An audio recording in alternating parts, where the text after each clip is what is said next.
Oh. Right, hi kids. Today we have an epic guest on. He's just driven a Formula 1 car. He's 19 years old and he raced in FIA Formula 3 last season. Now, we speak with Joseph Loake. Did you say Joseph Loake?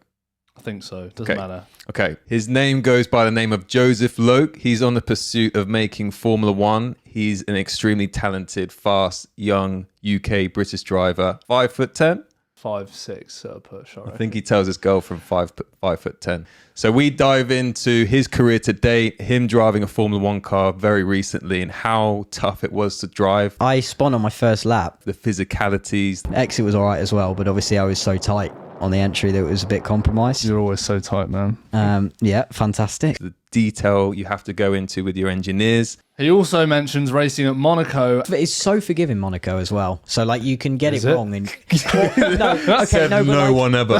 Okay, Monaco's easy, me. And how he actually didn't enjoy his season in Formula 3. Was it enjoyable?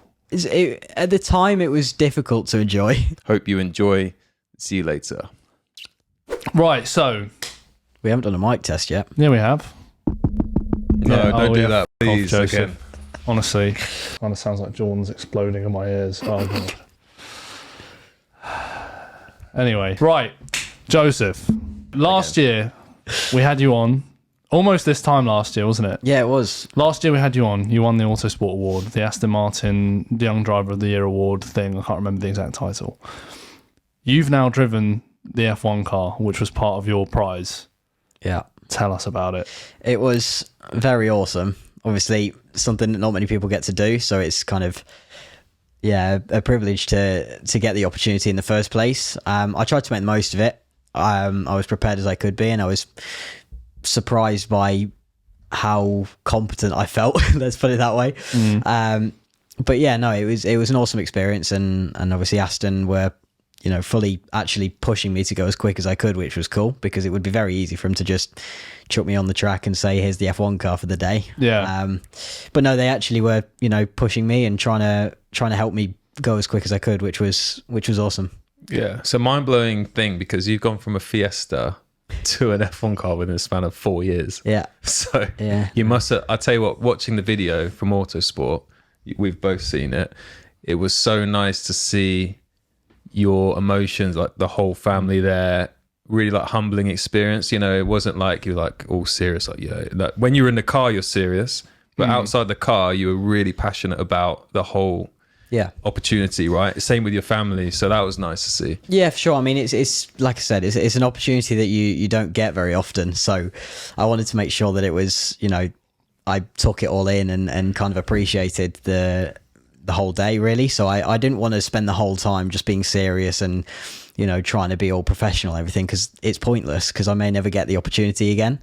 So I just wanted to make sure I enjoyed it. You came across really well. Yeah. And like very normal, because a lot of the drivers rock up and they kind of, again, it's super serious. They're so serious because they're like, I need to impress, and this is like a normal day in the office for me. But you rocked up as if like anyone would, like as if it was just like a normal guy they pulled off the streets getting a Formula 1 car that loved F1. It was like, God, this is amazing type thing. But then as well, you had the serious side to it, and they mentioned that in the actual video as well, that you came across really well. Yeah. With the Formula 1 test, obviously we'll get into what the car was like, etc. But the lead up to it, sleep the night before, anything? So I tried to obviously get an early night, but I couldn't get to sleep. No. So I sit there on my phone until probably midnight, I reckon. I had to be up. Right. I think I was up fairly late for a racetrack start. I think it was 8:30. I had to wake up or something. So I knew that I wasn't going to struggle too much. Got to sleep about 1 a.m. I reckon. And then it was like every half hour I was awake checking my phone, and then just hoping that it was the morning, because I just wanted to get the day started. How did you feel on the lead up to the day? Like, as in not the lead up to it. When you wake up, what's your feeling? Well, I woke up and the first thing I did was, because I was, my girlfriend was with me, and I rolled over and just looked at her and said, I'm an F1 driver, by the way. For a day at least. Yeah. And she just went, all right, calm down. But no, it was... Shut up.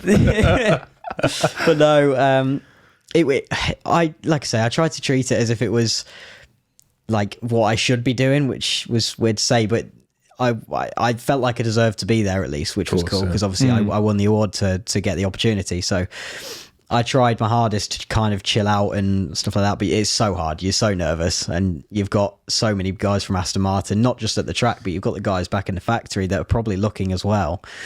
And obviously you just want to do your best and make the most of it. And that was why I was so nervous at the end of the day. And how was it walking through the garage where you got all these people around, like, for just you that day? Like we were talking to Kush Miney about it, how comparing to what you usually races Formula 2 to turning it to a Formula 1 day, you got these massive trucks everywhere, all this personnel, just the data analysis is so intense. What was that feeling like going into the day as well? More pressure, or was it just like it was deal with it? It was. I think I was really chilled out before, so leading up to the day.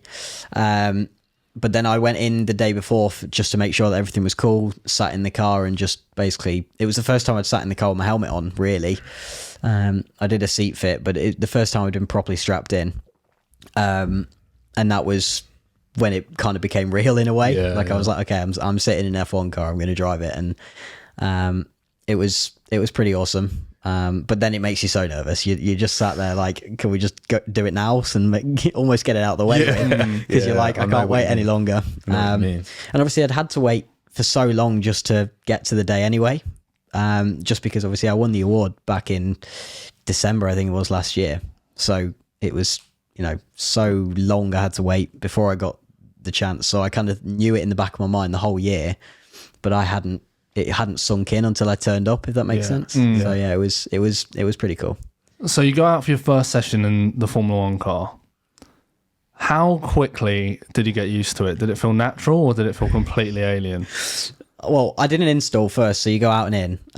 And I was petrified after the first run because I came out the box and I put my foot down. I was like, oh, wow, we're quick here. Really? Because it felt so quick. Like, a normal car's quick, and F1 car's mind-blowingly quick. So you sit in it, and you go from 100 kph to 250 like that, and it's so scary. So obviously I'd done the installation. I only did it a couple of times with like full throttle and stuff. So I was still kind of speeding my brain up and everything.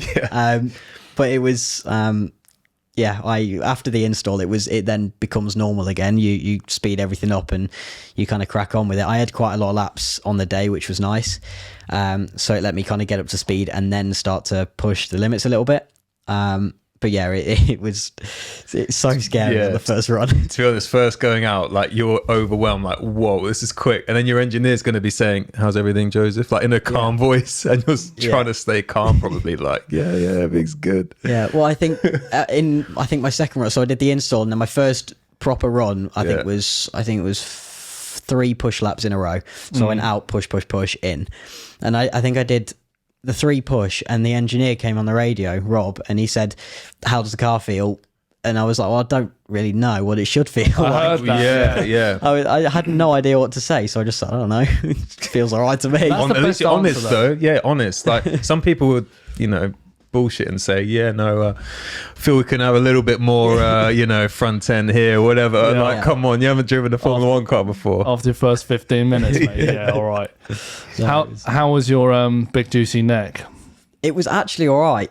Really? So even the day after? Yeah, honestly. So, I mean, I cheated a bit. I used the headrest the whole day. Oh, right, okay. But, like, it wasn't hurting at all. And I could hold my neck up. I just chose not to because I was like, I won't last the day. What do you mean by using the headrest? So I basically went like that through every corner and just let that, because the headrest is basically there. Yeah. So your head can only really move like that.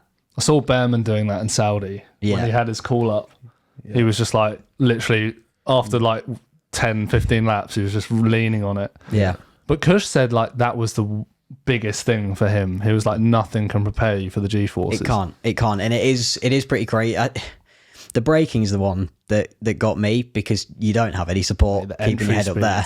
Yeah. Unbelievable. Yeah. Well, I was braking later than I was in F3 this year. And you're in an F1 car. Yeah, but you're getting there. You're getting there like 100k. True. True. So you get to turn 3 at Silverstone and you're doing probably 280, I'd say, maybe 290. And then all of a sudden you're at 100 going through turn 3 and you've braked less than 100 meters before the corner. And it's so strange. So that's what I was saying in terms of speeding your brain up. You have to speed everything up. It's not just kind of what you're doing. You have to think ahead and everything like that. How quickly did it become normal?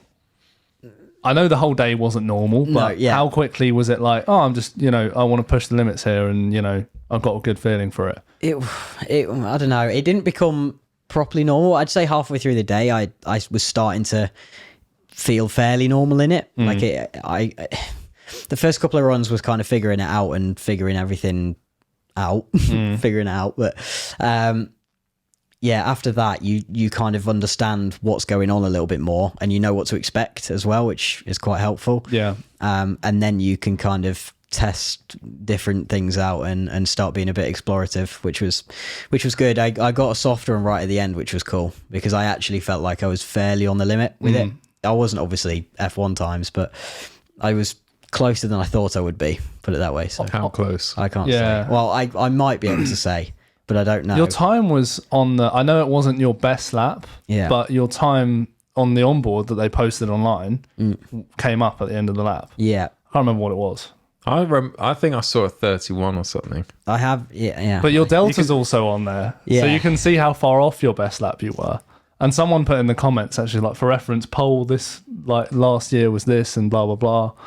Yeah. And you weren't that far off. I wasn't miles off, but it's so different days. So you'll know Silverstone's so different from engine day to day. modes and stuff as well. Yeah, for sure. So there was probably bits that helped me go quicker, bits that slowed me down, but I don't know. So the only way you can ever compare it is the same car, same day, really. So, I was happy with how I did. The team were pretty happy, I think. So in other words, it would have been at the sharp end in F1. It was quite funny. Someone did on that Would video. have smacked up Lewis. On that video, someone commented that the pole in 22, which was when I was driving the 22 Aston. Yeah. The qualifying was wet, so I think pole was like a 140 or something. Oh, mate. Joseph is 10 seconds quicker. 10 seconds quicker. I was like, I was on pole by 8 seconds, sorted. Yes. Get in. Yeah. Did you get any feedback from the team as to how you done, or did they not really tell? They didn't.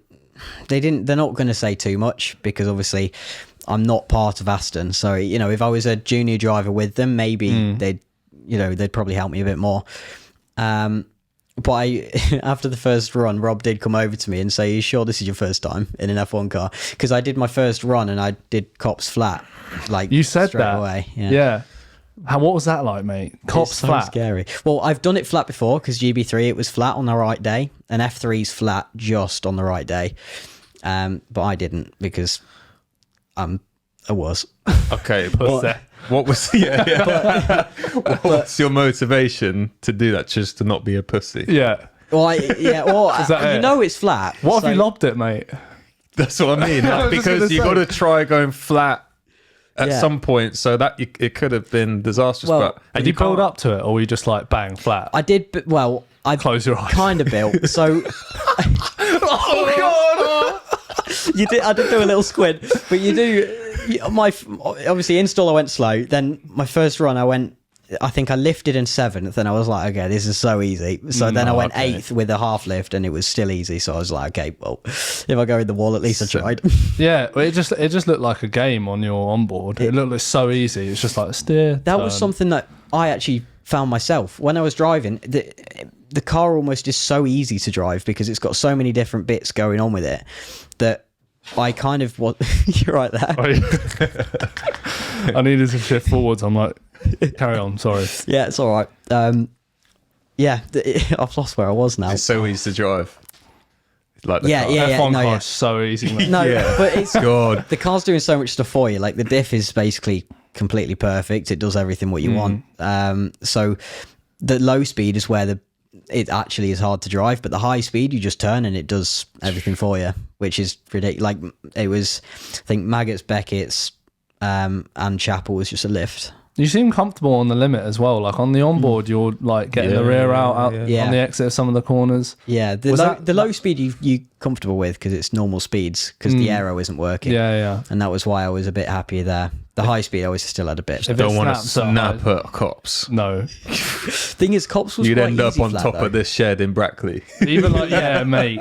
But even like stuck, But even like Stowe, you literally, it just seems like you tap the brakes and just chuck it in. Yeah, And you it's turn like- in flat to Stowe.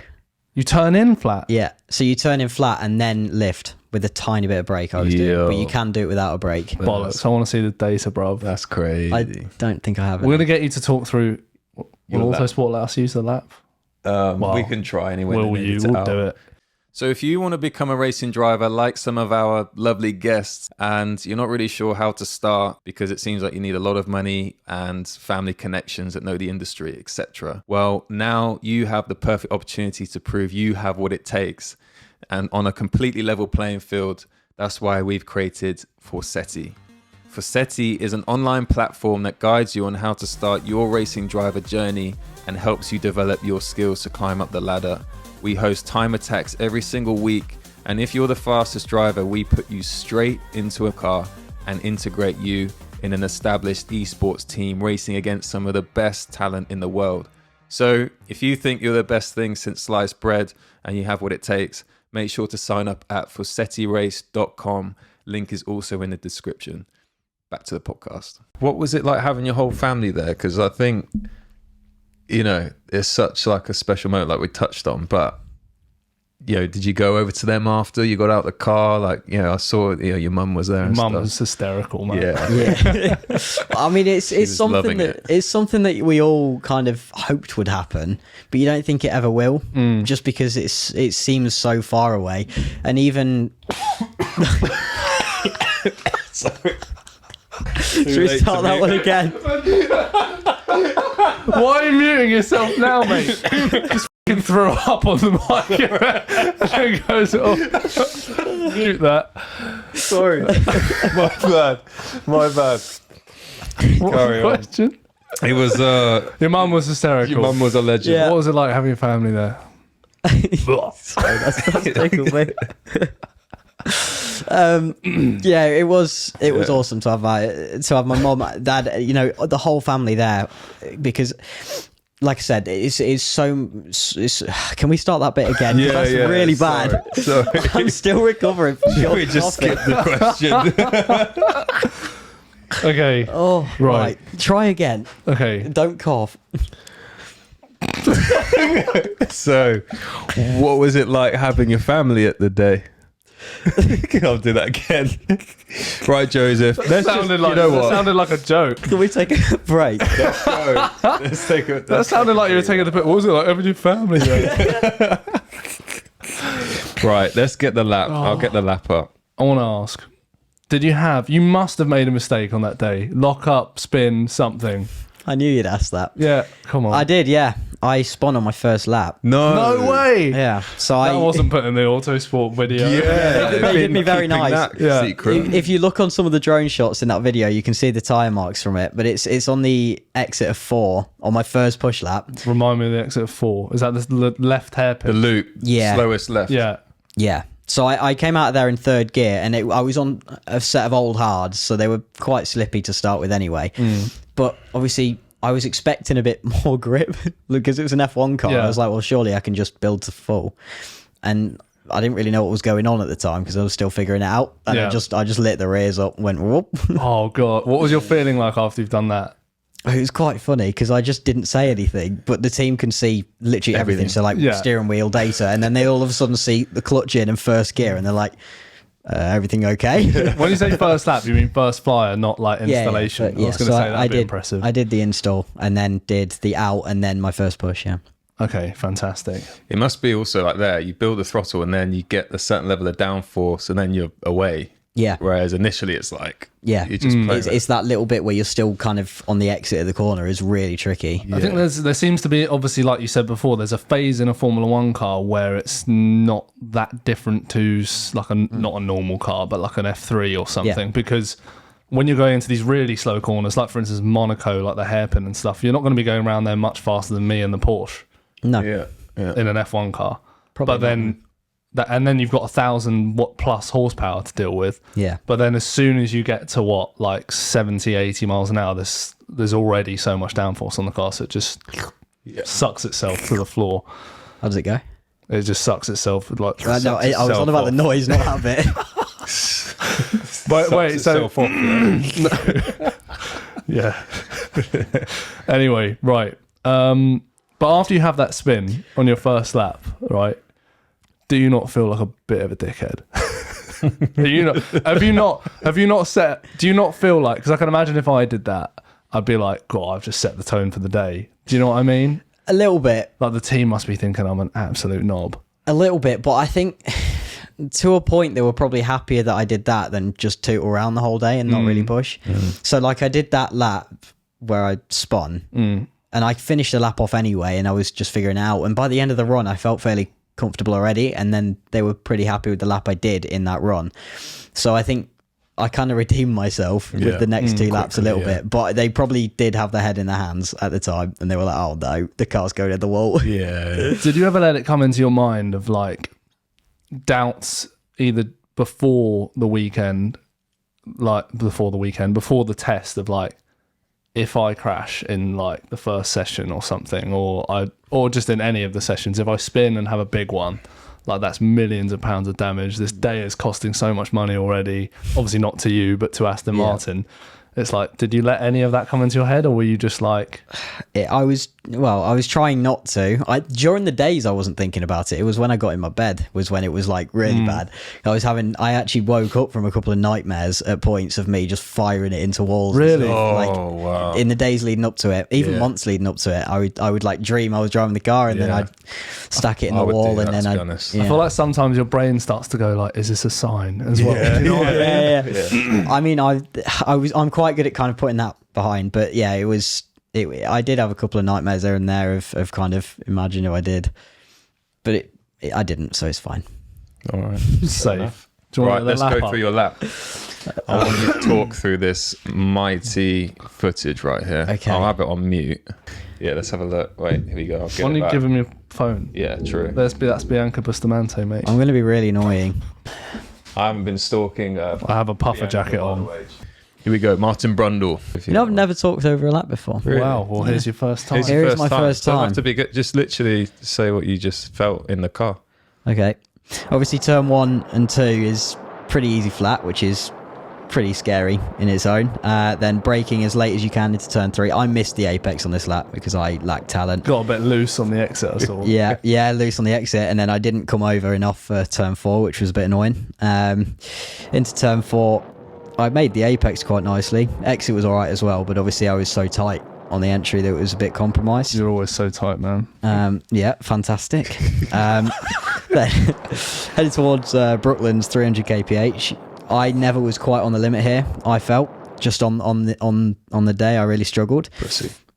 Luffield is In what way? I just couldn't. Entry. I just attacking the entry. Mate, you brake so late there. Yeah. Well, you turn in flat, and then you brake kind of as you're going in. That's insane. Or at least I was anyway. I don't know what engine mode I was in, but that was what I was in. And then Luffield, you do a completely different line to what I'm used to. So Luffield, I've always been quite tight all the way around.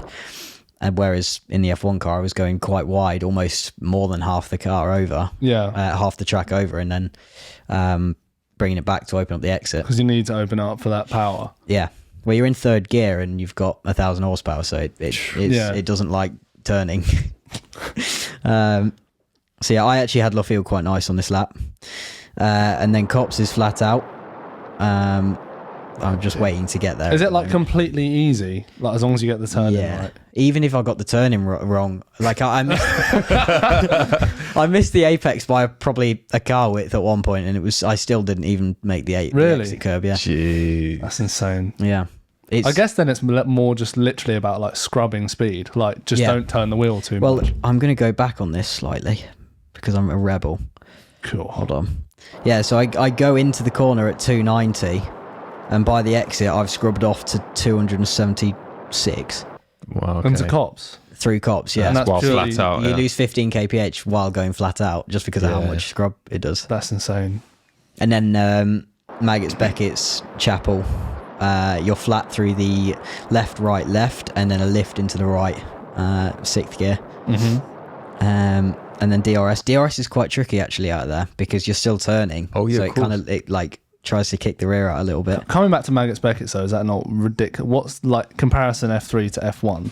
It is quite massive. Yeah, because you were. I can't so you're remember. flat left. Yeah, flat right. flat left, flat right, flat left. No way, flat What? left again. Yeah, What? easy flat as well, and then it's like a half lift-ish into the right. That's crazy. Just for comparison, I mean, you obviously drive it as well, but Yeah. I drive, right, it's a cool car, 911 GT3, basically, race car. Through there, go into the left, brake. Yeah, Go into the right, braking still, off the brake for the left, brake for the right, and that's it. You eliminate 3 of those braking zones. well, you don't, you're brake. There is no I brake. don't brake, It's just a no. lift, isn't it, for the last one? And then you said the DRS opens as you're still turning. So yeah, as you're turning through the left after. the last did you ever left. have a Yeah, the last left. do you ever have a wobble there? Not quite, because I'd already learnt that lesson in F3 Can you feel it when the DRS opens? massively. So Really? you actually feel the whole of the rear like lift up, and Really? if you're watching in your mirror, you can see the suspension actually lift. Wow. That's insane. Yeah, it's just how much downforce there is. I can't remember the You're number. there but just it's- watching a mirror, watching the rear lift go, wow. In F3, I did actually it's the first time I'd ever used DRS. Oh, yeah. So when I was using it in Bahrain, I was quite enjoying just looking in my mirror and going boop. It's like most people, right? Most drivers would say, I'm fully focused on the next corner. I'm like, I'm chasing down the next guy. Joe's like looking Well, at in the mirror, just like, Yeah. boop, Just like, wow, look at my rear. Yeah. Anyway, sorry, continue. Anyway, carry Yeah. on. Well, I'm at Stowe now, believe it or not. Stowe is turning flat and then 6th gear. I was braking slightly through there, but I shouldn't have been. I was just being a bit scared. You don't, wait, so you're not supposed to brake through Stowe? Not really, no. I think you can. It In the depends race, on the defo, driver. but In the race, yeah. Yeah, It depends okay. on the driver. So I think some lift for longer, whereas some go in a bit hotter and do a little bit of a brake. Okay. But a lot of the drivers tend to. So when I did the Mercedes simulator before for the award back in, well, it must have been June, July last year, on that sim, I don't know if I'm allowed to say this, but I'm going to say it anyway. Actually, I can't say that. I signed an NDA. Okay. Anyway, carry on with the lap. Yeah. I've gone back too far. That's okay. That's I'm fine. currently going through Chapel. That's all right. Yeah, 3 Stowe, flat out. Not flat out. Yeah, Easy flat. insert the George Russell flat I round was going here. to say, flat round here, flat round here. Turning flat into Stowe. Once Right. again, I'm in the middle of Chapel. On the phone. Just give me a second. I'll get there eventually. It's okay. Right, yeah, flat into Stowe, down to 6th gear, and then lifting all the way through, and then basically just hanging on the exit, and then into the last chicane.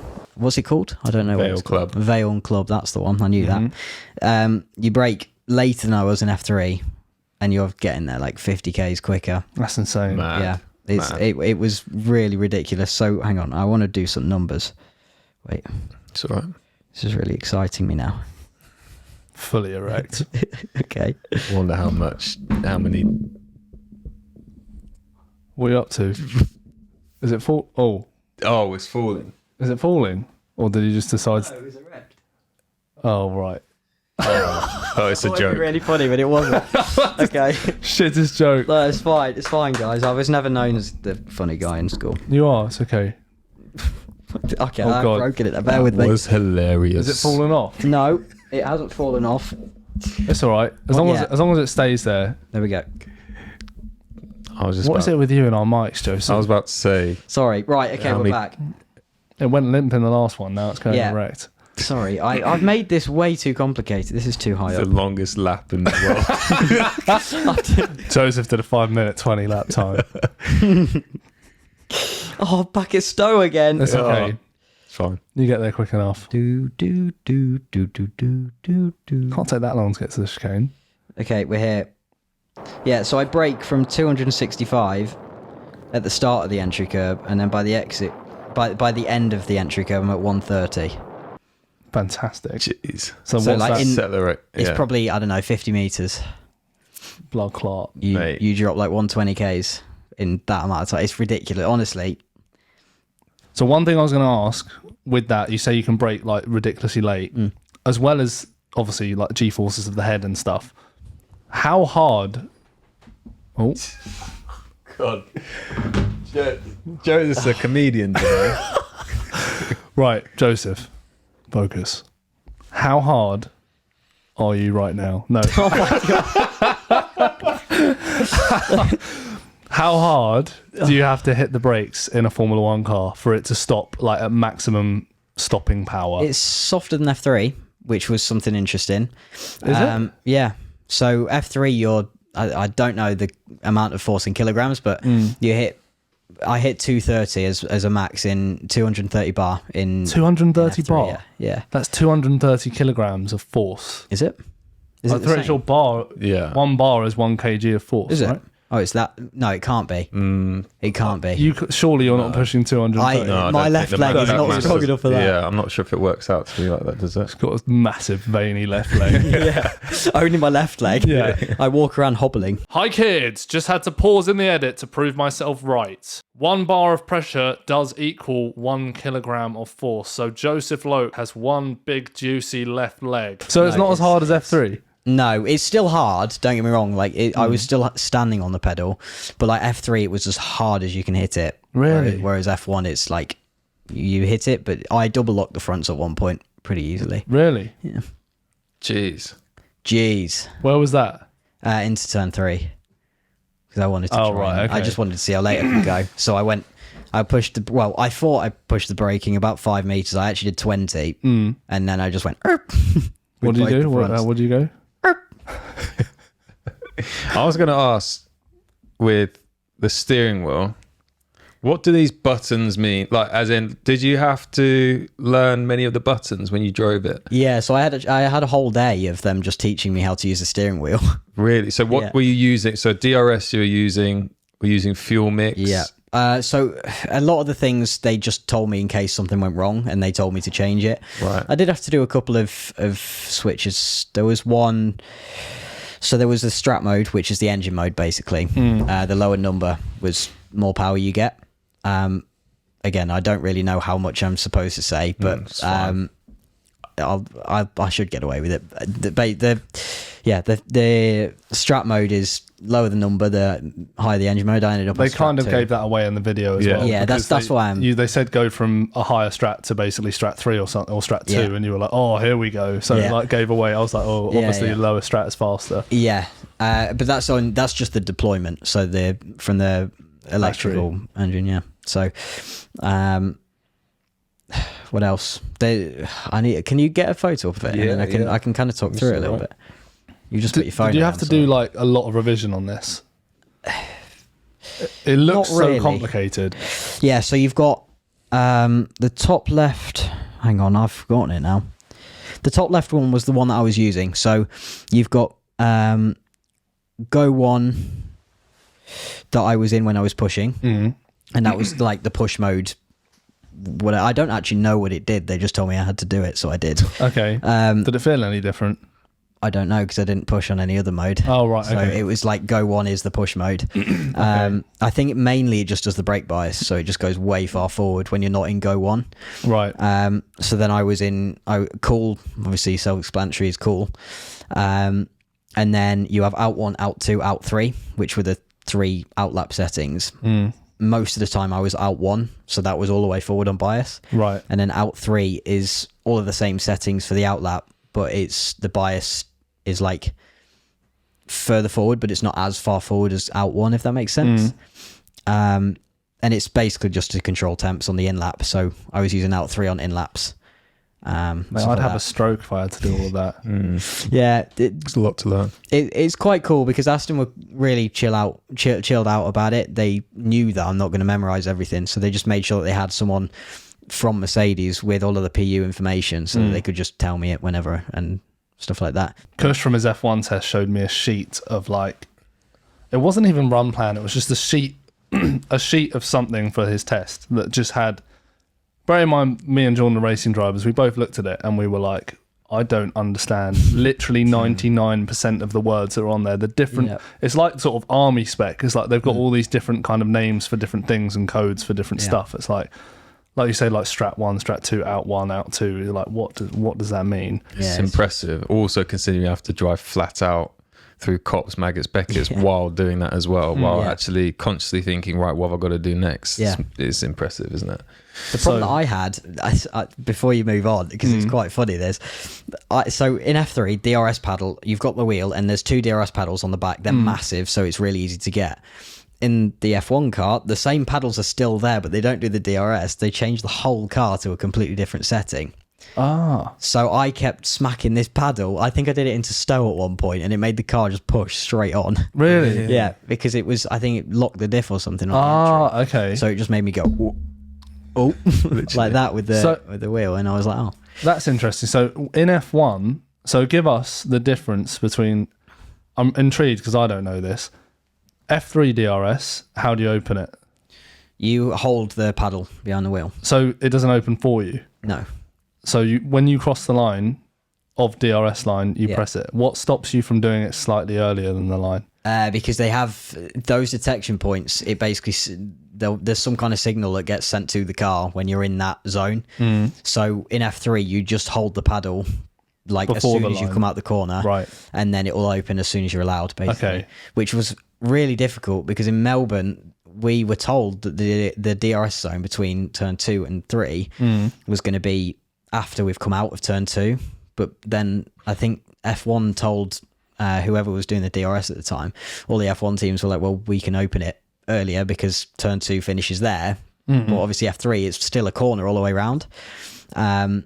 So I think in quali, I opened it way earlier than I thought I needed. I didn't think it'd open. I opened DRS and the whole rear just went whoop on me. Oh, really? On the exit of the corner, yeah. Because I just didn't think it'd open. Fantastic. Yeah, that was and then really in exciting. And then in Formula One, how do you open the DRS? So you press, it's a little, well, it's different for every team, but Aston have it on the back of the wheel. It's like a little button. Okay. Just literally just there. So on this day, though, obviously they didn't have DRS detection zones and stuff like that, did they? I don't know. Did you get a beep in your ear or? I can't remember. I think I was, but I don't remember. But I was getting DRS in those zones, so I'm guessing maybe they do it off some kind of detection on the GPS on the floor or something. Yeah, yeah. maybe GPS or something. Yeah. Is it hard to manage, like, especially obviously when you're racing in Formula 3, but Formula 1 as well, when DRS is open, because obviously sometimes it is, sometimes it isn't, especially in a race in F3 and F2 and F1, to kind of know where to brake, because you're now arriving much quicker than you were before, but it doesn't feel that much different, if you know what I mean. Yeah, this was something I really struggled with in Bahrain. So, like, if you watch the race back a couple of times, you just see me sail straight on at one point. Really? Yeah, because I hadn't had DRS for a few laps, and I'd found my braking point. You have to brake a solid 20 metres earlier when you've got DRS into turn 1 at Bahrain. Yeah. Or at least I did at the time in that particular race. And yeah, it was, I just went straight on, front lock, everything. Fantastic. Yeah. Because I braked at the same point. Well, some people like Hamilton, I've noticed they press the DRS button before braking, and because a lot of the time you can it deactivates when you hit the brakes. But I noticed some drivers actually press the DRS button to close it before braking. Maybe it can be used as a, I don't know, I guess extra bit of downforce to brake. I don't know. Yeah, there was a theory that because the rear's lifted up, that you don't get the braking performance if it closes as you brake. Yeah, I could lock- imagine that. Yeah. Yeah, that was the theory behind it. But when I was trying that out, I didn't find any difference. Really. Okay. But in high speed corners, so I'll use Melbourne again into turn 9, the fast chicane. I was closing it before I turned in because I wanted everything to just like sit back down, and then I could go into the corner. Yeah. Because obviously we were braking earlier than F1. So where F1 have still got DRS flat out, we're on the brakes into turn 9. Yeah. So we had to close it before we went in, really. Mate, there's so many, like, we're in one of the most complex sports in the world. You definitely are in terms of single seaters. Yeah. Just the amount of stuff on the steering wheel you got to change, especially F1, but like DRS. If you're new to motorsport, this is why Drive to Survive and stuff, regardless of your opinion of it, has been so good for F1 and motorsport in general. Massively, because it's so hard to just watch Formula One as someone that knows nothing about it and understand anything, and especially if you don't know the drivers and stuff. But anyway, moving on, Mr. Joseph. F3. F3. You did F3. I did do F3. So last year we were sat here on a podcast with you, just won the award, and we were like, what's the next steps? You did well in GB3, which for those that don't know is like British Formula 3, basically. Now, there's something called FIA F3, which is the F3 you did manage to do, which is on the Formula 1 weekend, top level, top drivers, like super, super competitive. Yeah. But the big hurdle in front of you was the sort of 1.5 million price tag on Formula 3, right? So how did you make that happen? I didn't. It was so after I'd won the award, I had Sam Wappel from Rodin reach out to me, and obviously they'd already kind of sorted the deal with Callum out for the year, and he'd been in the team for however many years. I think start of 2022 he joined what was Carlin back then. So they kind of knew what he was capable of, and they knew that he was a good driver. And obviously I then beat Callum to the award, so they saw it as like we think Callum's quite good, so surely he, Joseph must be quite good as well. So he got hold of me, and he just basically he called me up and said, want to talk to you about F3, and I was like, absolutely, more than up for a chat. And he said, what's your budget? And I said, well, not enough. Not enough, mate. And he when I told him how much we actually had, he actually laughed down the phone. Really? Which was quite even funny. including your 200 grand for the prize money for the Yeah, that's insane. He had a little laugh on the phone because obviously, like we say, budgets are 1.5 million. It's insane. And they've gone up from that now with the Really? new car. Yeah. So how much are we talking now, full budget for Formula 3? I mean, it is between 1.5 and 2 now.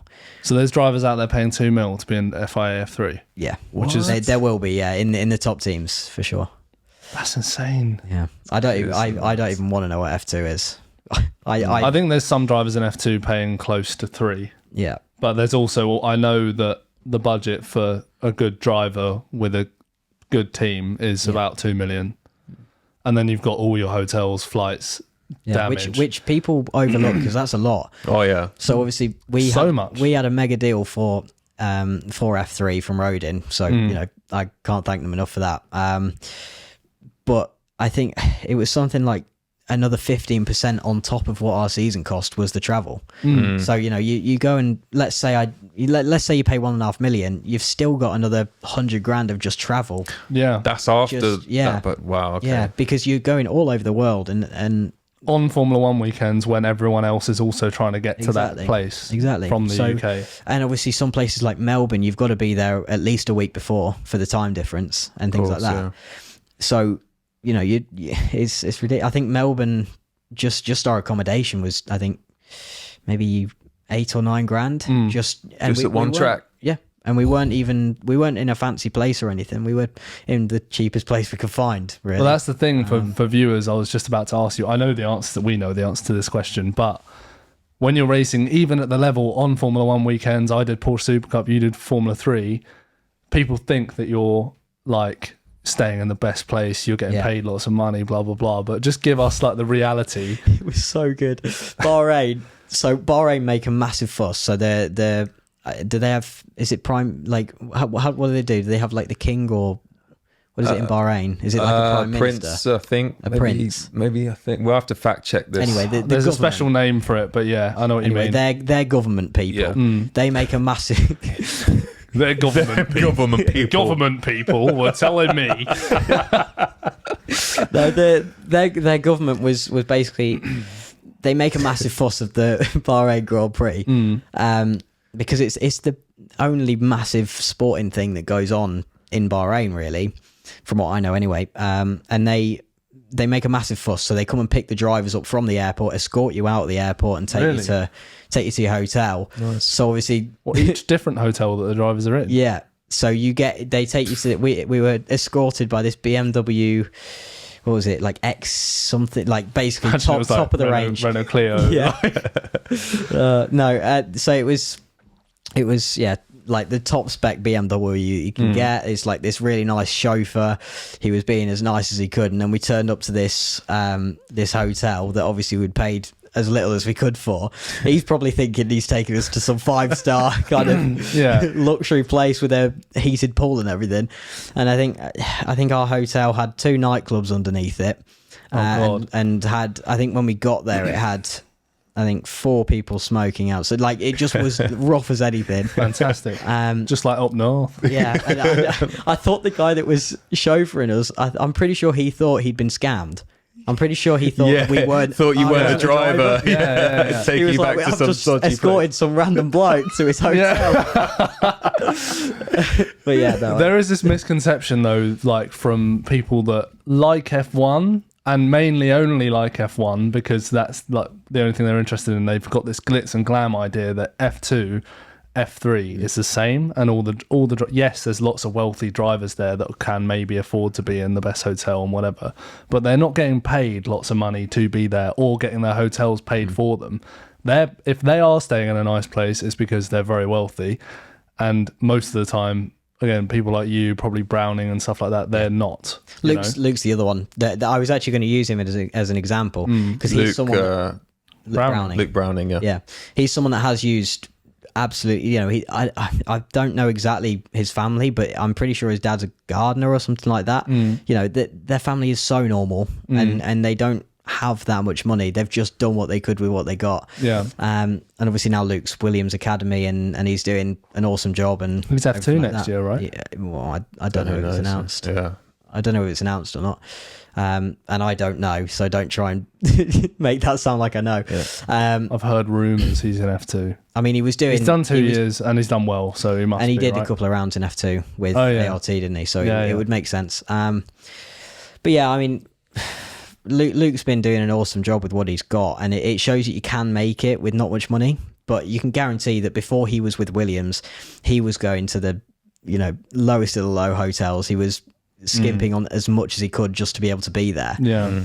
And kind of obviously I was in the same place, but he's managed to actually put himself in a position where he can make F1 now. He's fantastic, but also like great driver, Luke Browning, but he's like, I'm not going to say throughout his whole career everything's fallen into place, but kind of the year or two before FIF3 and obviously when he joined Williams and stuff, to get to F1, especially if you come from a very normal upbringing and you don't have loads of money, you're going to have to, as well as be amazingly quick and perform every time you get in the car, stuff does have to fall into place. You know, you got to meet a team owner that wants to give you a fantastic deal. You got to meet that sponsor. Yeah. It's not all about just being fast in a car. No. And a lot of it's luck at the end of the day. And, I don't fully believe in luck. I think you have to make your own luck in a lot of ways, but you can't knock him for it because he has done everything he needed to do. He's done. He turned up to GB3 and I think it was his first year and won it, and it's just stuff like that. He's done everything that he could. So at least he's deserved it, because I could pick out a few drivers that probably don't deserve to be where they are. Yeah. Obviously I won't name names. Yeah. But, there are drivers that are on certain grids in F1, F2, F3 that probably shouldn't be there, and they only are there because of the money. And it's frustrating, but that's the game that we're in, and that's just how it is. Well, it's a reality of the sport as well, because we can all sit here and especially we get lots of comments on the social media, whatever, about, people moaning about how much it costs. And this is why, I'm from a normal background and I've got a disadvantage because of, I don't have the funding to go and do F3 or F4 or even get into cars or even do proper go-karting. But, we can try and put things in place, hence why we started Vassetti, to make it better and help people get into that, people from a completely normal background break into the racing scene.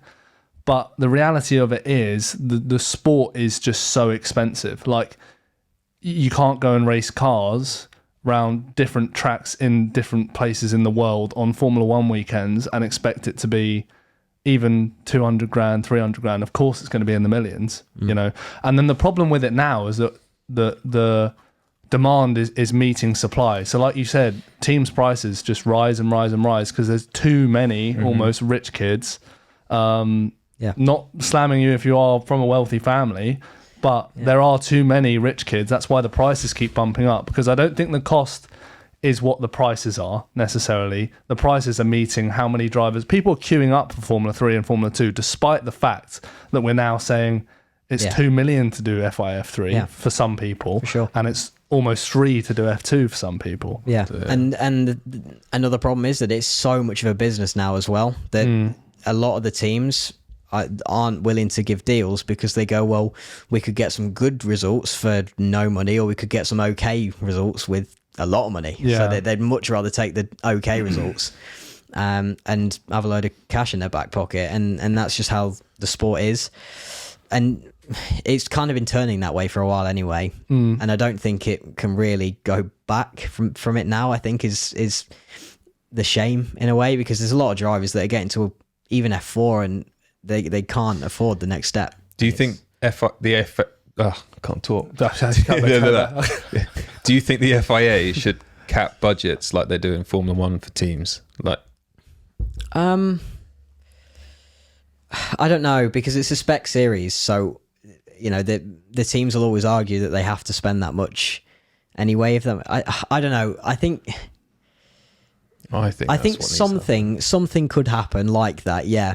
But I think it would be very difficult for them to cap the budgets. I think they'd need to figure out how much it realistically costs, because they could probably say, oh well, you could do it for 300 grand if you really wanted, but you can't be a top team for 300 grand. And they would also need to spend money to regulate that as well. They have, I'm sure, a massive team of accountants analyzing all the data and finances of the top Formula 1 teams. So to do that with all F3, F2 teams may be expensive to do. But I just think that something in place just to calm these prices down. It's just so hard for you guys to go up the ranks. People like Luke as well. You know, it's just, how are you supposed to show your talent if the budgets are getting higher and higher each year? It's just nuts. Anyway. Yeah, the problem that the only thing is back to you. No, I was just going to add, the only thing that I can see with that is obviously if they were to lower the budgets, they then have less money going into their pockets. Well, yeah. At the same time, so that's probably more the problem. But you get better talent, get to F1, making a better show. But if you have more Maxes, more Lewises in the sport, it's going to be better for people to watch at the same time. So. But I don't know. I do agree, and I think for the majority of motorsport, they would all agree. But I think the guys that actually make the decision would rather have the money. Yeah. Money's always going to talk. Money talks. Yeah. Realistically, last point. Realistically, where's that finger going? I was going to say, realistically, unless we end up with like a kind of F1 Academy situation, which we never will with guys, because guys saturate the motorsport market. The reason F1 Academy works and W Series worked, and it was a fully funded, F1 Academy is not fully funded, and it's price capped. First year was at 150. I don't know what it is now, but that's way cheaper than it should be to go round Formula 1 weekends in a Formula 4 car. Guys will never have that, because there's no one's going to invest in that, because there's already a shitload of guys with a shitload of money doing racing, and that's kind of the reality of it. Anyway, you were going to ask a question, Jordan. I was going to say, talking about money, you raced at Monaco this year. I did. How was that? It was awesome. It was, I mean, it helps that it's kind of, I look at it with rose-tinted glasses a little bit, because it was my best weekend as well. But it was awesome. I would do anything to drive Monaco again, just in anything, just because it is such an incredible experience being on the limit run there. And with it being a street circuit, you think it's going to be quite, kind of not flowing and be a bit clunky kind of going around, but it's so flowing. Everything flows into the next corner. When you get it right. When you get it right, yeah. Gus has been in the wall slightly. Turn one. I've been in all the walls. Turn one's hard though. I found braking for turn one was quite difficult. hit the wall there. I hit the wall there hard in practice. Like, somehow didn't damage the car, but I got it that loose that it was like the rear bumper that hit the wall, and then kind of put me back right. Took out all the sponsorship. I came in. Barrier. Yeah, literally Aramco barrier thing just gone. And I came in, and they were like, "Why have you come in?" And I'm like, "Mate, I've just smashed the wall at turn one." He was like, "Car's fine, go back out." All I'd done is a rear wing end plate in the Porsche, which is really weird. That was it. Anyway, then in quali, what the beauty of that track is, like, I went through quali, and I think even in the Porsche just skimmed turn 1 wall exit 2 or 3 times on hot laps, like the exit of the swimming pool chicane before the last 2 corners, that exit wall, because in the Porsche as well we hit that sausage, and it's as much as you can take without the right wheel hitting it. But I did that in the race and screwed my race up because I went too far over that sausage. If you hit the left wheels, the Porsche can deal with it, so it kind of just goes up onto 2 wheels and floats back down nicely, and you just miss the wall on the exit. But in the race, I was like, I decided the race was going to be when I was going to push hardest through there, and I think it was lap 3. Took as much as I possibly could. The right wheel clipped it, front in the air, smashed into the wall. Finished the race, but the car was going like this the whole time around Monaco. Yeah. What was the hardest part of driving Monaco for you? Turn 1 braking was awful for me, but I think everyone was struggling with it. Like, I think Callum was in the wall there, but I think there was loads of different guys just going off at turn 1, and it's just so bumpy. You'll know from when you were there. So easy to lock up in the Porsche as well. Yeah. It's not quite in a straight line, the braking, isn't it? It's sort of from a kink, and then you can just try and get straight. Yeah, you try, but you never get it fully. So you're always kind of readjusting in the braking. But yeah, you have to brake so much earlier than what you think, especially when you've just come from a normal circuit. Yeah. So you're used to hitting, the pedal as hard as you can into big stops, and you think turn 1's a big stop because you go from a fairly high speed to quite a low speed. But I think obviously 230 bar was what we were hitting at peak in normal tracks, and then at Monaco I think it was like 160, 150, right? Just because the tire doesn't live with how little grip there is. So yeah, it was so tricky at turn 1. The place where I really liked was through the swimming pool. Nice. That was cool. So you go flat through the left, right, and then braking all the way into the right and then into the left. That was cool. That's cool. Yeah. And I did hit the wall there, but I didn't quite do it as badly as you. Not quite a Gus Burton. You can get away with skimming. You can get away with skimming them, but you can't. There's a skim and then there's a hit. But it's so forgiving, Monaco, as well. So like you can get it wrong and no one ever. No, but you think Okay, Monaco's easy, mate. No, but you think you make a little mistake and it's over at Monaco, which I thought as well. I think your emotions are just heightened. Yeah, just because you got your points there. Okay. Because if you took away the walls, a little mistake is actually much like if you take away the walls, what you'd class as a little mistake around normal Monaco. If you took away the walls, that wouldn't even be a mistake. Like if you think turn one exit or swimming pool chicane exit or whatever. In real life, say Silverstone, cops in the Porsche anyway, you run a bit wide over the curb if you've gone too hot in. Yeah. Likewise with Stowe, and there's loads of room on the exit. And you wouldn't even register that as a mistake in your head apart from maybe track limits. At Monaco, that could be death. Yeah, I know what you mean. Do you know what I mean? Yeah. Yeah, it's forgiving, mate. Yeah, easy. No, but easy. Easiest track I've ever driven. I always thought that, like, even if you just get it slightly wrong, slightly tap the wall, it was over because everything just blow up. But it's not. But it's not like you can get away with tapping the walls and stuff like that, which is what I was meaning. And I just quite enjoyed it. It was quite fun, just kind of tapping the walls here and there. Nice. And what was it like outside of the track? Because you've got this, all these fans, all these celebrities. Yeah. Was that obviously, and also the F3 cars, and similar to the Porsche, you have to drive like 2 miles away. Yeah. You're in a multi-story car park. It was different this year. Oh. We were in a golf course, tennis course Oh, right, okay. this time. So we were in the car park of a tennis club, Fantastic. which was quite fun. crazy. But yeah, we had to drive, I think it took like 2 minutes to drive to the track.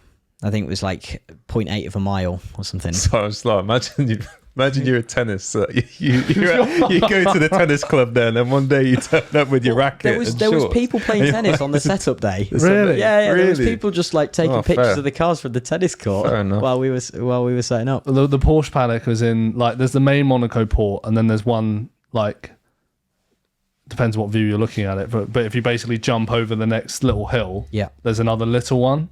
Yeah. Still got cool boats in it and stuff like that, but that's where the Porsche paddock was, near the heliport, if any of you are Monaco advocates. But anyway, driving from there to the track was just insane as well, because we were driving through tunnels and stuff with an open exhaust in the Porsche. Oh, mate, it was so cool. Yeah. And then I crashed into the wall. So. Yeah.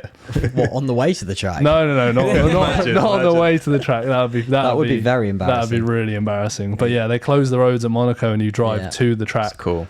And what was it like when you first sat in the pits of Monaco? Because I remember my feeling. You've only got one practice session. Yeah. So you're so nervous. I was so nervous anyway.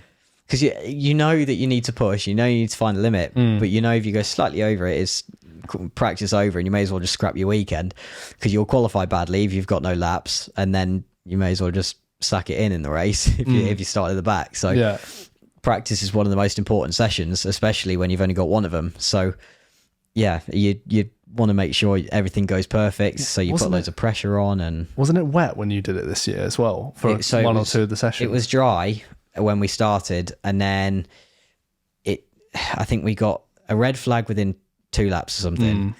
Then we went out again, and then I think there was another red flag within 3 laps or something. And then it rained during that red flag, and then it was wet for the rest. But the wet actually really helped me get into a rhythm. Right, okay. Because it kind of, because you're going slower, you can kind of figure like where the cams are, just little things like that. So then everything makes sense when things don't work or do work in the dry. So I've always found if I drive in the wet first, I tend to be on the pace a lot quicker in the dry for some weird reason. I don't. I know what you mean. It does slow things down. You can also feel the grip a little bit more, get in touch with the tires. It's also this kind of not placebo effect, but when you go from wet to dry, the dry then feels easy. Yeah. Whereas if you go straight to dry, it's like, fuck, this is quick. Like, what's going on? Especially in Monaco. Yeah. But yeah, when you go from really slippery, sketchy, it's like, oh, I've got loads of grip now. It's fine. Yeah. And I was quite quick in the wet as well in that practice session. I think I was probably half a second off Luke, so I was really confident going into quali, and that was kind of what made the weekend, because there wasn't very often throughout the whole year where I was very confident at any point, really. I wanted to talk to you about that. Oh, so okay. we've talked about Monaco quite a lot, but the whole season. Brutal. Don't worry, the whole season. I mean, like, I did wonder how you do, because a lot of these kids, and I had the same problem. I didn't have a good year in Porsche Super Cup when I went there for the first time. I'm planning to go back again and actually prove what I'm kind of made of, if you know what I mean. But because all those kids had done all those tracks so much, and some of those guys had been doing Super Cup for 3, 4, 5 years around Monaco. You know, I've never been there before. A lot of the tracks I went to, I'd only been to once on a test day or something. And you know what it's like. People have got unlimited budget. If they can't test in the F3 car, there will be pre-season testing in another type of F3 car at that track, you know. So yeah, I had a really checkered season in Super Cup, and like you, I was running in the top 5 in Super Cup, by the way, is like the FIF3 of Porsche racing, right? It's like all the best drivers end up there. It's super tough. So like one weekend I'll be P5, next weekend I'll be 15th, and it was like a similar situation with you, wasn't it? Yeah. So how did you feel about your season, the ups and downs? It was tricky. So the first half of the year was okay. I kind of was building up to it. The results were getting better and better, which was cool. There was obviously the added challenge of Rodin struggling at the start of the year as well. You know, they've never really done that well in F3 before, for one reason or another. So it was always going to be difficult going in. Monaco was kind of like that round where I was like, okay, we're starting to get somewhere. The car felt good. I was feeling good, and everything was kind of starting to click. And I was like, okay, we could be in for some good results, maybe even a podium at some point. I was really happy for you at Monaco. I was happy for myself. Really cool. Nice place to do it. Yeah, it was nice, and it was such a confidence boost, like I said. Well, it's like if I'm quick at Monaco, I should be able to be quick everywhere, right?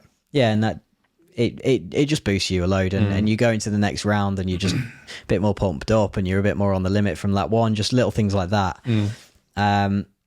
And then what was it, Barcelona, I think, after that? Yeah. And as a team, we just didn't quite have the pace. Me and Callum basically qualified the same in Barcelona, and that was kind of where the car was at. We both did pretty decent laps. There wasn't much between us, and we were kind of like, okay, we've still got a bit of work to do. So then your morale kind of goes from up there to kind of okay.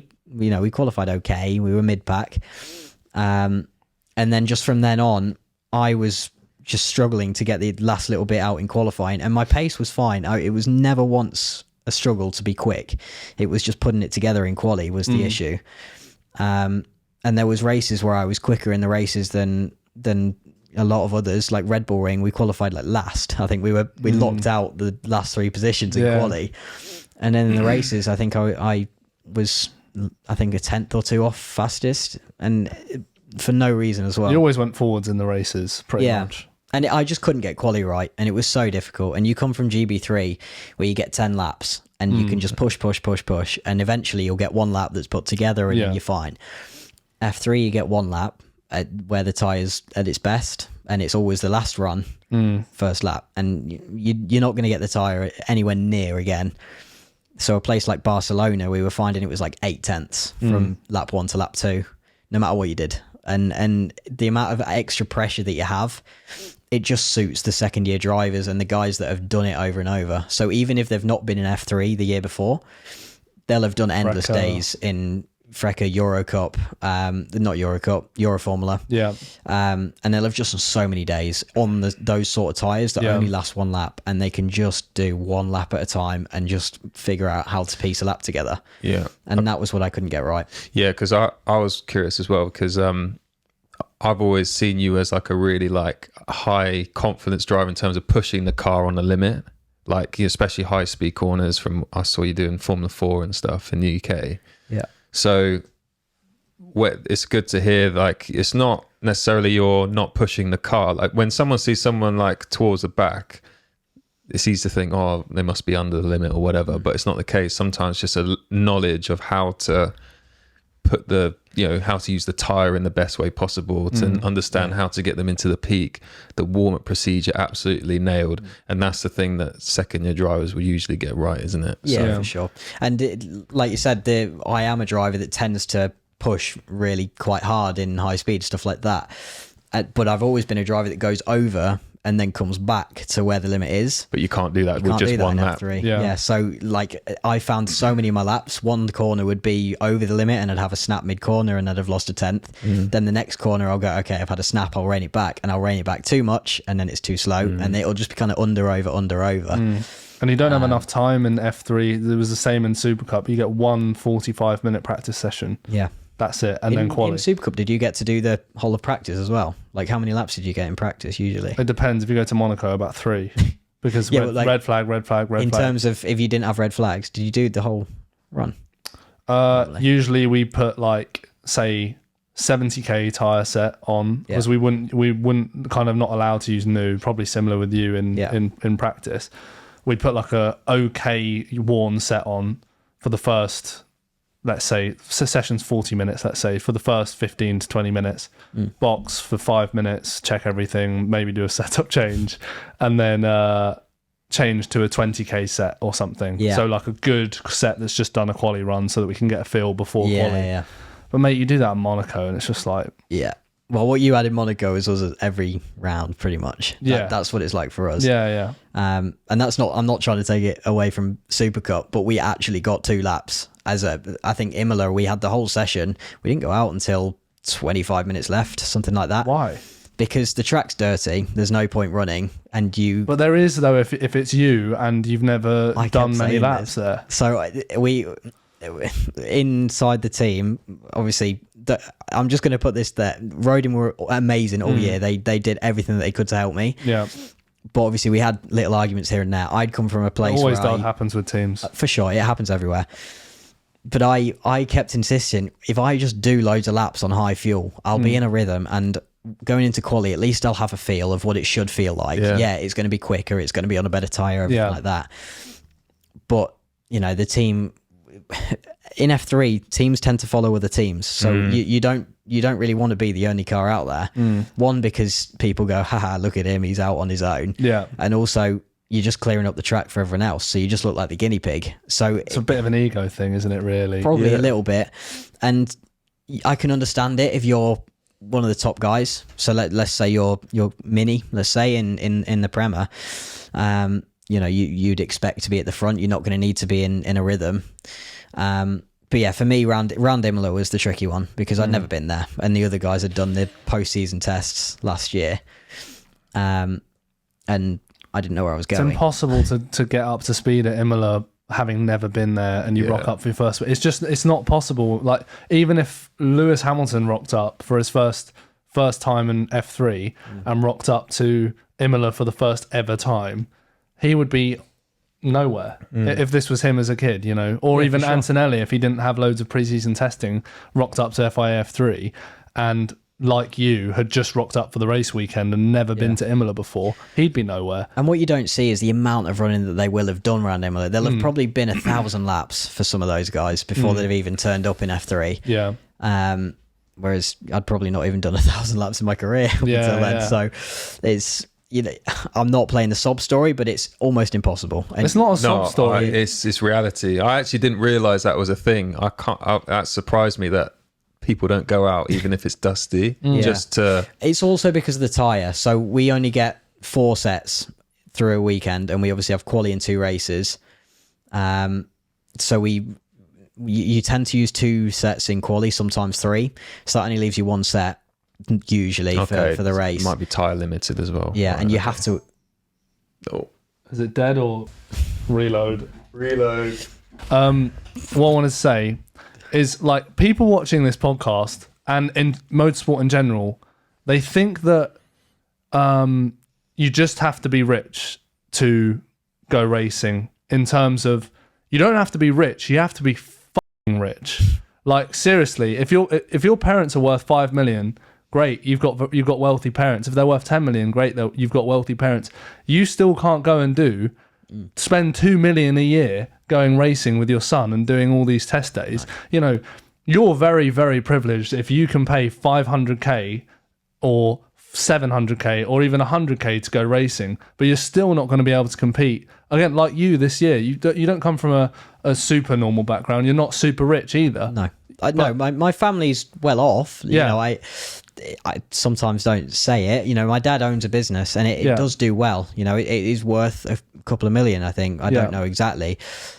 You know, what the term I like to use is we're real world rich, but motorsport poor. Yeah. And that's how it is. Yeah. So, you know, it's a completely different level. But that's my point to the viewers, is like, it doesn't matter if you're the level of rich we're talking. If you're worth 5-10 mil, great. You're a loser in motorsport. Trust me, if you think you're wealthy, go and put your son or yourself into racing. You'll find out very quickly how fast you can lose that money. It's insane. Yeah, it's like Welcome to Financial Plans with Gus Burton. Yeah, It is. Yeah, it is. It is. But it's facts though, bruv. It is facts. Get into esports. Join Not cheaper. Fassetti. Join Fassetti. Yeah. That's the one. But like, it's just true, because to be able to afford 2 million on your son's maybe career a year is insane. Yeah, absolutely. But at least, you know, Mr. Loake is making use of the opportunity. Oh, which 100%. It's like every single day you get in a car is such a blessing, isn't it? Yeah. And it was just so good to see you, knowing that you don't come from huge wealth and actually you've had to work really hard and commit so much to the sport, and have that opportunity to be in that F1 was just so cool to watch. So yeah, it was it's great to see. But do we get him to do the BBC? the BBC. Oh, I've been looking forward to this. Right, I've explained the rules. Explain them again, because I might have But you've forgotten played them. Bop It before. I know what Bop It is. Okay, right. So you have 2 Okay. attempts. First one on the BBC. I'm so excited. The BBC. Where do I hold it? You got to pull it first. Can I move the mic away a little bit? Yeah. That's fine. You need to secure this No, a you bit got better. hold that and then push it up. Sorry. So Just bad. face. I'll put it there. and then- that's fine. then Just we'll- face it up. I'll turn your mic up. Thank you right, very so much. pull the BBC. Pull it and then just No, you pull that Pull one, it don't you? first, and then bop it. you get a practice. This is your practice. Pop it. Twist it. Pull it. Twist it. Twist it. Pop it. Twist it. Pull it. It's come for strange technique. Pull it. Oh, okay. went for the All right. twist on the BBC. I need to have 12, a better... flipping neck. All right. You're under Josh Hill, I think. Right, this is it. This is it, bro. Heart rate is... Yeah. Okay. High score. Kush Miney's is like 40 something. High score of 100. Pop it. Twist it. Pull it. Pop it. Pop it. Pop it. Pull it. Oh, Oh, you hell. Wait, what is it? For you. Score 6. I was so excited. Give me that's another it. go. That's it. No, That's it. rules are That's the your- rules. that's your Sorry, one- you have to come back again at some point. That's your one lap in F3, bro, right there. You're not in GB3 anymore. He's just told me he's going to sleep as well. Horrible. That was shocking. Six. Wow. I was so excited about this. You know how upset I am. Give it another go. I've got to go anyway. No, I don't want to cheat. No. Yeah, thanks for your BBC. It was great. That's all right. I hope you enjoyed it. Awesome. Right, Jordan's gone, but I'm going to continue to ask Mr. Joseph a couple of questionos. So, did you actually enjoy this year in F3? Was it enjoyable? At the time, it was difficult to enjoy. There were good bits. I'm going to move this mic a bit closer because it feels like it's quite far. That's all right. There we go. You're all good. There we go. Yeah, so it was hard to enjoy at times. I wish I'd have enjoyed it more, knowing that it's, the only time I'm going to get to have a go at it, or at least I think it will be. Maybe I wish I enjoyed it is wrong, because I did, but I wish I'd have appreciated it more at the time. So obviously you turn up in Bahrain and it's this awesome thing. You're like, oh, I'm an F3 driver. I'm with these F1 drivers. I'm kind of, you feel like you've made it even though you haven't. I know weird exactly way. that feeling, yeah. Yeah, so, and then, throughout the season I got humbled quite quickly. Don't worry, it's still recording. Yeah. So it was difficult, but I did enjoy it. And I take a lot from it. So I learned so much throughout the year about not only driving, but myself as well. I've figured out a lot of weaknesses that I have, or I hope had. And obviously I'm working as hard as I can to get rid of them. But yeah, it was hard to enjoy at times. And was there any regrets from this year?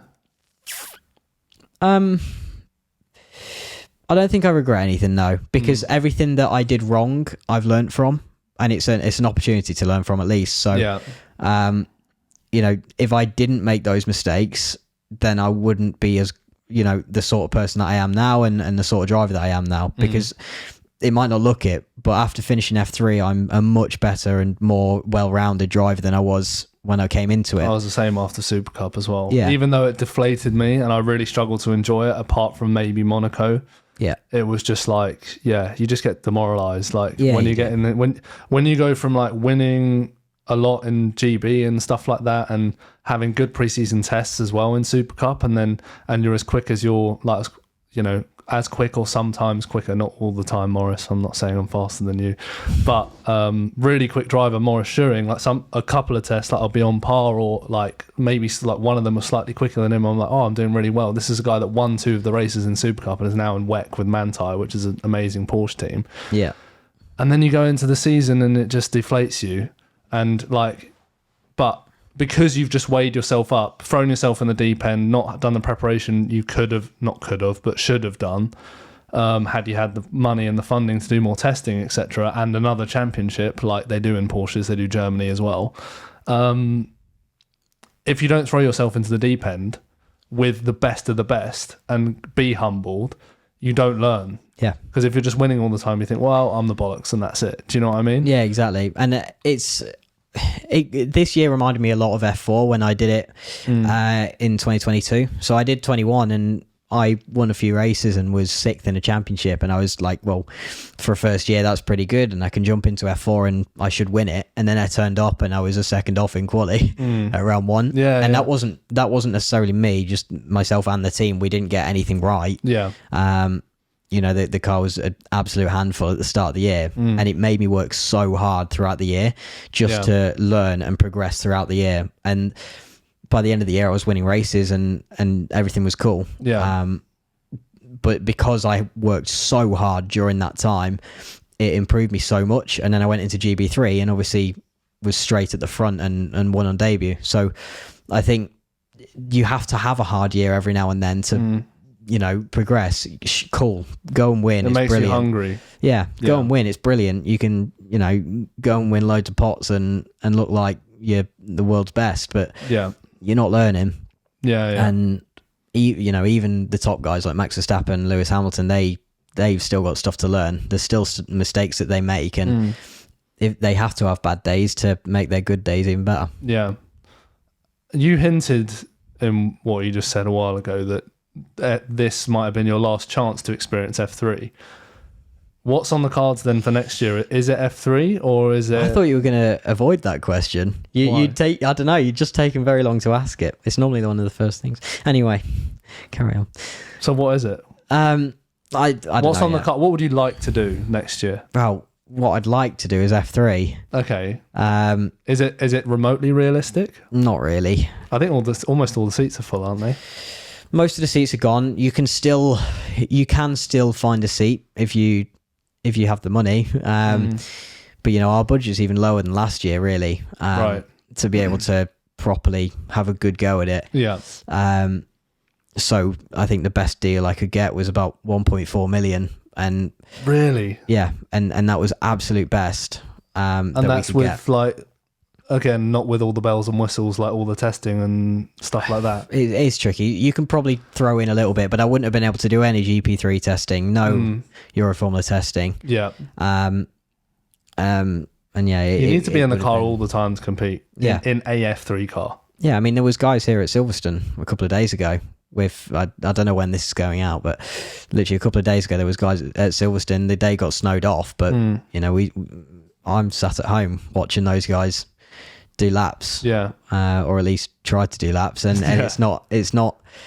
it at points it doesn't feel fair because you kind of sat at home and It's you're not going, fair, but life's not fair, right? no, yeah, for sure, and Like, we're privileged to be racing, but that, like, I get why Yeah. some people get angry because they see the clips of us talking about the money and how, we kind of can't afford the next thing or to do this amount of testing or whatever. And it's like people are watching, going, "Mate, you're in motorsport, for God's sake! Like, you're racing Porsches or you're racing Yeah. Formula 3." And to we're even- not whinging about that. We're not whinging about being, my life's so difficult. We're just saying we can't progress.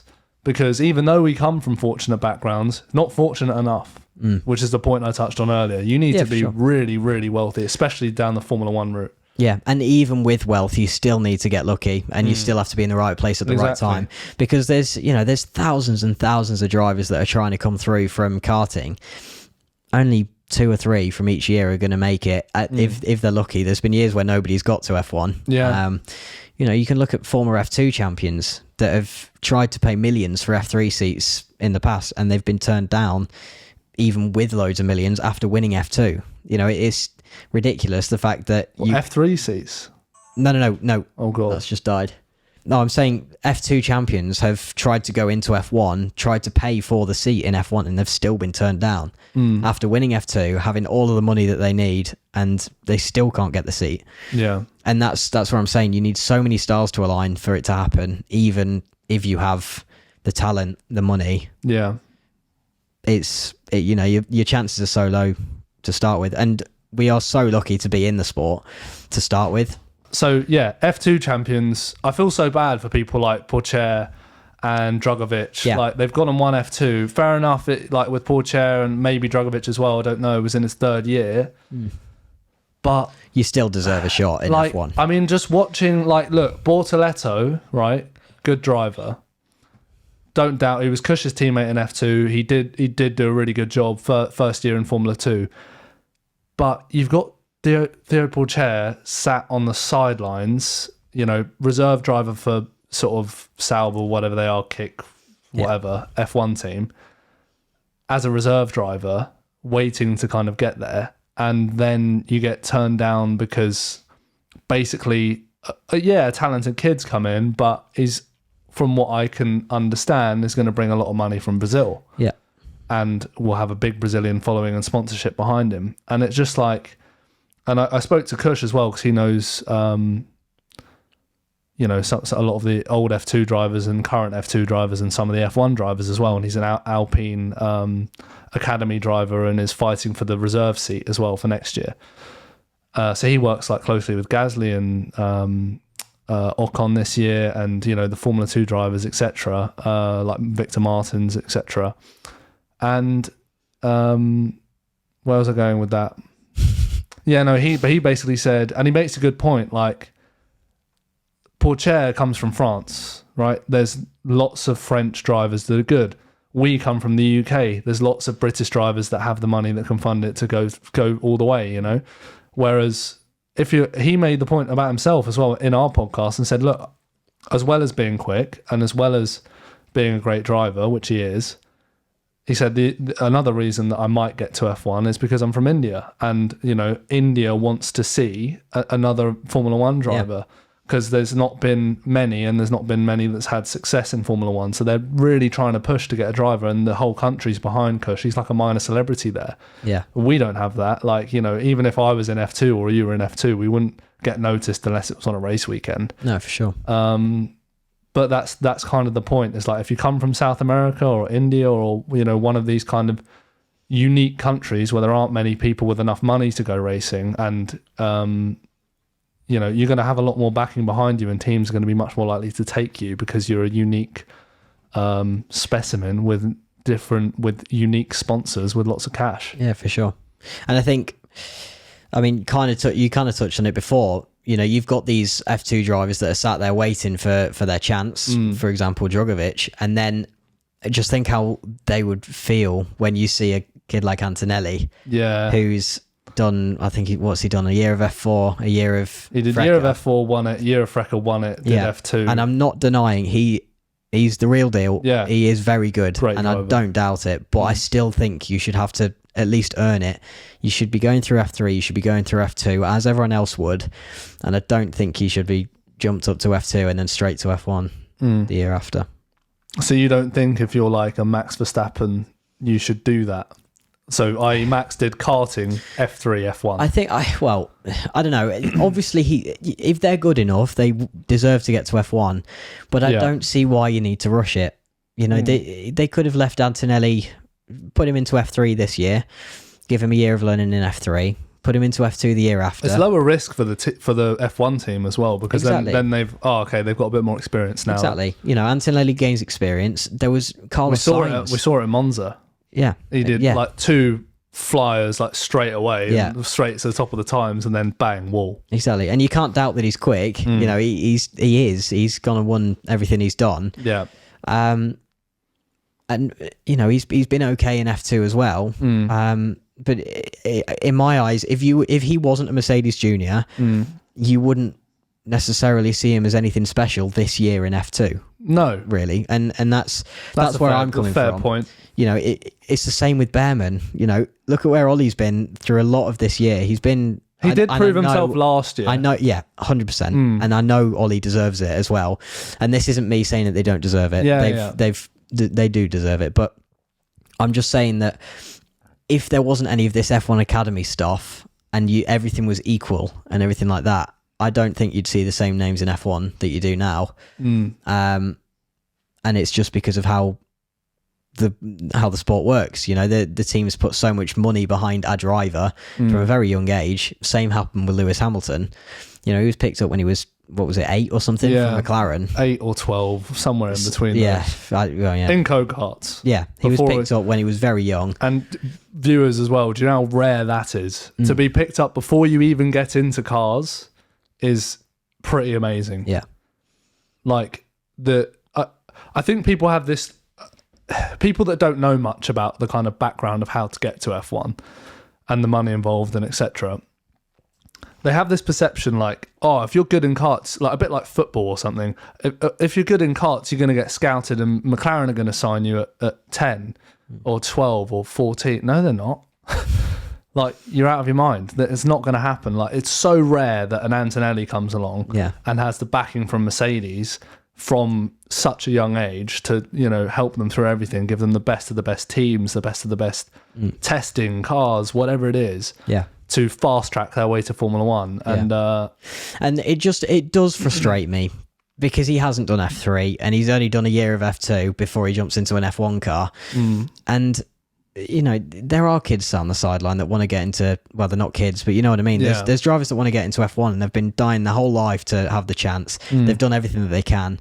And sure, Antonelli's good enough. He deserves to be there. And I think he'll do a good job when he gets there.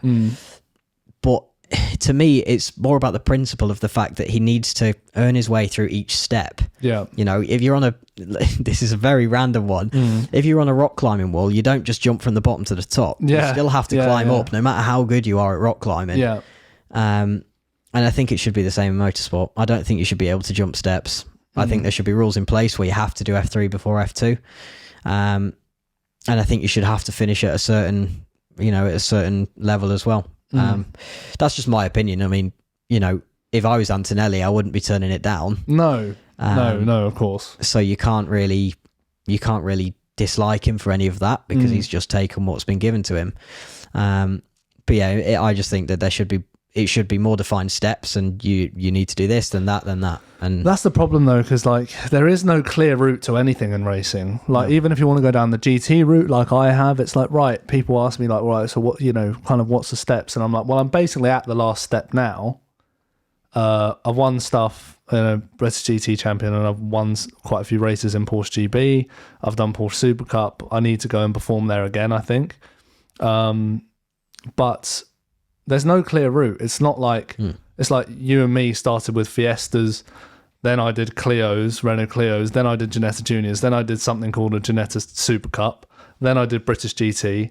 Like there's no correct route to go down. I mean, if you look at Browning's route as well, that's like you can't blueprint that and be like, right, I need to do this, and this. Sure. And then yes, I think you can blueprint someone like Behrman's route, where it's like, right, do top level karting. Now I'm going to do F4 as soon as I can. Now I'm going to do F3 as soon as I can. And now I'm going to do F2 as soon as I can, type thing. Great if you've got the money to do that. But yeah, there is no clear route. You could go and perform through all of those ranks as well and still not get to F1. Yeah, for sure. So yeah, the racing world is a bit messed up, but I can't help but feel it sort of always will be.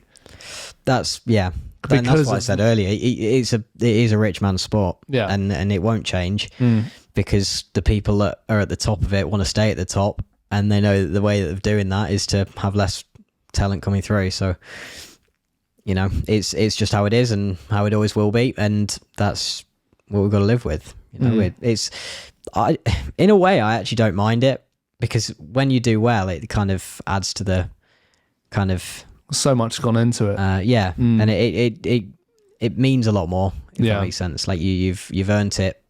Not saying that the others haven't, but you've earned it, and you've had to work so much harder to be able to achieve the same as what someone else. You can see with like Stroll, like, okay, you know what? You can't maintain. I know his dad owns the team, right? Lawrence Stroll owns the team and employs his son as a driver, right? He's not the best Formula One driver in the world, but he's not awful. No. But you can just see when he crashes, because he knows there's no consequence to it. There's no pressure on him. He's just like, when he beached it in the gravel like an idiot in Brazil, he just comes on the radio, like he's on the warm-up lap and he comes on the radio, bins it, then goes, crashed, just going to come back onto the track now. Like, no emotion at all. Yeah. Then lobs it in the gravel straight away, beaches it and goes, I'm beached. And like, do you know what I mean? You hear his voice in any crash he has, because he doesn't care, I don't think. I don't know. Well, I mean, I don't know him, so it's hard for us to really say. He doesn't come across very well, though, does he? I know you can't really talk about this. Maybe that's the wrong person to bring up, right? But my opinion, he comes across badly in interviews. Like, he comes across like a spoiled kid. To me. I mean, yes, I agree, but I also think that it's easy to hate him, right? It is, but I think when he's someone like Lance, who's come from so much money, where everything has been handed to him, and he probably hasn't really had to work very hard for it. I can see how that could happen, and it might not even be his fault, and that's why sometimes I kind of feel a bit bad in a way when I see him not really caring too much, because the same kid could have been born into a okay wealth family that maybe he would have had to work a lot harder in his junior career, and maybe he'd be a completely different person. He did have now. good junior years, in fairness. Like, I'm not slamming him for being not talented, I'm slamming him for his attitude. Yeah. But it's what I'm getting at is it's the environment that you've been brought up in, not the person that he is. Yeah. If that makes sense. He's not an awful person. He's just been maybe raised very differently to how normal people have been raised. Yeah, for sure. Well, he has been raised very differently to how normal people have been raised. But I think we can end it there. I think we've talked about enough stuff. I think the last thing I was going to ask is, like, I've put on my notes, did little tubby Joseph ever manage You'd Be Here Now? Good question. Formula One test, FIA F3. I think you know the answer, really, don't you? No. Yeah, correct. I never thought I'd make it, even to F3. To drive an F1 car is a dream come true for anyone. And yeah, it's, you know, back then I didn't even think about F1 as even a chance. I didn't think about F3 as a chance. I used to, even when I was in F4, I remember looking up to Luke Browning and hoping to do GB3 Yeah. at one point. And I was like, oh, it'd be awesome to go and do GB3 and, you know, go and do as well as Luke's done and stuff like that. And, you know, it's been quite, it's been quite cool how it's all of a sudden happened in a way. Because only 2 years ago I was in F4 and I didn't think 4 years ago you were in a Fiesta. Well, exactly. So it's like the jumps have just been so quick, and you know, I've almost not taken it in enough, which is a bit of a shame, a little bit, because the journey. Well, a lot of people say the journey is more enjoyable than getting to than actually being at the top, which is the thing. But I don't know. I never thought I'd get here to this point, and you know, if I managed to get even further, be it down whatever route, I think either way I'd be pretty proud of myself if I was the kid from back then. What route are we looking at now then? I know I touched on it earlier. Of course. Give me something that you're at least looking at for next year, not that you're necessarily signed up for. Well, I went out to the US and did a few days of running. Indy next? Indy Pro I did the running in. Okay. Just again, budgets. Indy Next isn't an option Right, for the money side of What's it. Indy Pro? Basically the F3 of IndyCar. Kind of, yeah. It's 2 away from IndyCar. And Indy Next is 1 away from IndyCar. Correct. Right. Yeah. So yeah, the F3, F2 kind of thing over in the US. The reason why Indy Pro is a good option is because of the scholarships that they do. Okay. So if you go out there and win the championship, you get given $500,000 to then. There's move a lot up of money to out there. IndyNet. It is, and racing in the US isn't as expensive as Europe, which is the good thing. So obviously, Indy Pro is the F3 of IndyCar. Yes, the cars are slower. The competition isn't quite as strong. Only better for you though. Well, it'll be a slight step back if I do end up there. But obviously, it's a step back. I wouldn't say to a go step 2 steps back. forwards. I'd say you're shifting the direction you're going in if you go that route. Yeah, a little bit. Yeah, It's a sidestep. yeah. It is a side that way to go up because I've kind of got to the maximum of that side, if that makes sense. So I've just blocked the whole camera, so that's great to use on That's all right. on a clip. But yeah, it's a good route. The scholarships make it easier to get to IndyCar, but you still have to turn up there. You still have to go and perform. The cool thing is the US, the guys over in the US do like a Brit coming over. Yeah. Especially when they've gone and done F3, things like that. Yeah. And at the moment, I don't think there's any Brits going into Indy Pro next year as of yet. So it will be a massive opportunity for sponsorships and things like that out there. And I'll be able to fly the Union Jack on the podium or something like that. I don't know. Perfect. So we'll see you in IndyCar in a few years then. Yeah, well, maybe. It'll be next year, actually. Okay. Yeah, I'm doing IndyCar next year. All right. Then after that, I'm doing F1. Okay. And then... And then I'm retiring. I'm doing 1 year of F1 and then I'll retire. Safe, yeah. My cool. salary is going to be 60 million in first year of F1. Is it? Yeah, I'm going to win the title and then sack it in my own team as well, actually. Oh, right. Okay, yeah. Making my own team. Right. It's called Loake Motorsport. Right. That's really creative. Yeah, isn't it? well done, mate. Thank you, mate. Anyway, I think let's wrap it up. Yeah. We've chatted enough. Thank you for coming on, Joseph. Not a problem. Love Thanks you for so having me. much. Glad you enjoyed the BBC. I'm sorry it wasn't what you Yeah, thought it would be. wasn't. Yeah, I was expecting more from the BBC, but Sad times. it's fine. I'll remember the day that the BBC underwhelmed me. No one said that before. Right, we're done. Yeah, cheers. Lovely. Safe.